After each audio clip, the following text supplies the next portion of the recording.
Fry's Electronics, the destination one-stop shop electronics and more store, is now officially closed both online and in stores. And this is really nostalgic for me because I grew up waking up on Christmas, getting a little bit of cash and then, yelling at my parents to let's go to Fry's, let's go and build a computer. And my brother and I would go and we'd go through these little lines here. And we'd walk to the front of the store where the newspaper ads were all printed out like this. And we would pick out the RAM, pick out the processor, pick out the case. And it was like, being in a candy store as a young adult, right? When computers were amazing. You had rows and rows of, computer parts, monitors, games, you name it, they had it. And it's a sad day. It's a sad day for sure. Let's go ahead and talk about it. What led to their demise and my general thoughts. So to get started, as you all know, each Fry's was its own kind of thing. You had Dragon Fries, you had the Pyramid Fries. You had quite a bit of them were pyramids. Then there's the one in Burbank with the spaceship. You have one with a giant ant in it. Just really, really cool ideas all the way around. This is a privately run company through the Fry family, who are known to be very secretive. I live in the Bay Area, and I remembered that they were really big into golf. Somebody in their family is really big into golf because I remember hearing a lot about that. Huge mega stores, if you're just looking at these are massive footprints, which is really sad because these stores might just remain empty for a while. We'll talk about some potential companies that could take over this space, but it's so large that, it just, not a typical retailer can't move in. So as far as what do I think that led to their closure? Well, it's kind of been a slow decline, and I think the pandemic didn't really, I think it was kind of the final dagger, but they were way on their last leg prior to the pandemic, and maybe that did speed it up quite a bit. But I really do think it's because of three reasons. Number one, the biggest one is Jeff Bezos. Jeff Bezos killed Fry's. And I'm part of the problem as well because I order a lot of my stuff online. I shop around online. And the way Fry's business model worked is they were hoping you would drive an hour or two in order to get something you really wanted that same day. The problem is, a lot of Americans specifically got really comfortable with ordering online, and Amazon got faster at delivering it, even up to same day delivery. And so when you're competing with the prices of Amazon and no longer do you have the speed advantage, but you have to pay staff, square footage, electricity, etc., you really start to lose some ground, lose some competitive advantage. You would think that Fry's advantage was their employees. But that's another one that a lot of people complain about. And I had that same experience, is when you're looking for these computer parts, it's hard to find a sales representative. And when you do find one, they spend a lot of time with you. I've seen one spend 15, 20 minutes with one person. And now a lot of times we're all in a rush and in a hurry. That's a cool one. That we don't want to wait. And so the bad customer service was reason number two in my mind that they didn't do so well. I think if they would have done something to differentiate their customer service, I think people might have spent a little more time and money.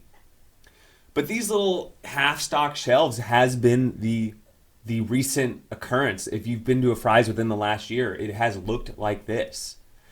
Suppliers started not supplying them with goods and services when their credit and they stopped paying their bills. So this decline has been going on for a while, and we just finally got closure on this chapter of our lives that Fry's Electronics is gone. To me, this reminds me a lot of Toys R Us, because Toys R Us had the mascot. This doesn't have the mascot, but it has the brand, the huge layouts. And so it's the end of an era. Now, a lot of people are talking they're going to reboot Toys R Us, I don't see them rebooting Fry's. Frankly, I see Micro Center taking them over. The problem with that, though, is it's still, retail is just really expensive. And with just the mass adoption of online shopping, it's really tough to run a retail store, and full stop. It's employees, it's rent, it's local taxes, all sorts of things. Do you want to be investing in a retail store, or do you want to be investing in a warehouse, to deliver things from? It's a interesting state at which we're in. Now back to me being the problem. I went here all the time as a kid. And as I grew older, I started buying more and more online, just like many of us. So we're all kind of part of the problem. It's not just Jeff Bezos. It's where you spend your money and your time. And we're seeing this with Kmart, Sears went under, Mervyn's is another Bay Area company. And the thing about this is, if you've noticed, the trend is for these really large warehouse stores, which kind of sucks because then you're left with this big abandoned building. And typically they either demolish it and build apartments. I've heard of some abandoned malls and things turning into schools, but there's really not a lot of businesses that can take this over. Maybe a Walmart, maybe an IKEA, but how many of those do you need? And that's why, most of you watching here are gamers or you're into gaming and electronics. And, we saw Tiger Direct go under. We saw CompUSA go under. We saw Circuit City go under. And now we have to buy our computer parts from Best Buy. And, I prefer not to. I would way rather have a Micro Center. And here in the Bay Area, we have a lack of Micro Centers. It'd be really nice to have more spread out. So this is a cry for Micro Center to, check, give it a thought. I'm sure they're looking at it, but it has to make financial sense to them. So what do you all think? I'll leave it there. I wanted to make this video because it is kind of nostalgic, very nostalgic, and it is sad. But at the same time, there's this reality that we all live in of that it's a business, and businesses run on capital and cash flow, and if those start to dry up, you have to either change your business model or figure something else out. So to summarize, as we look at this Fry's and reminisce, they had a snack bar, huge inventory. It was everything from appliances to camping gear to computers, you name it. Really cool, really fun. Now, and very spread out, very big. To review, the 3 biggest reasons why they failed: the lack of customer service, the internet, and the third reason being the locations so far spread out. You can even see they tried to adapt with, just like Best Buy, with their Geek Squad. They have the tech team. So it's the end of an era.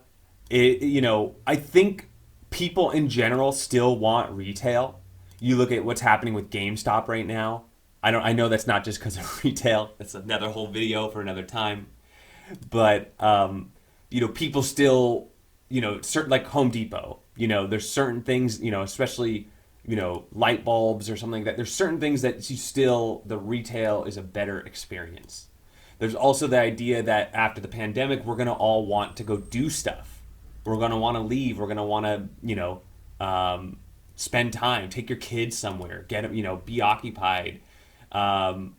So, it'll be interesting to see how this all unfolds, but that's where we are. Let me know what you all think. Did you have the same similar memories of Fry's? What do you think is going to take over their space in retail and or physical space, as well as, who's going to make up for all these graphics cards and motherboard sales? Let me know in the comments below. Don't forget to like and subscribe. We'll catch you on the next one.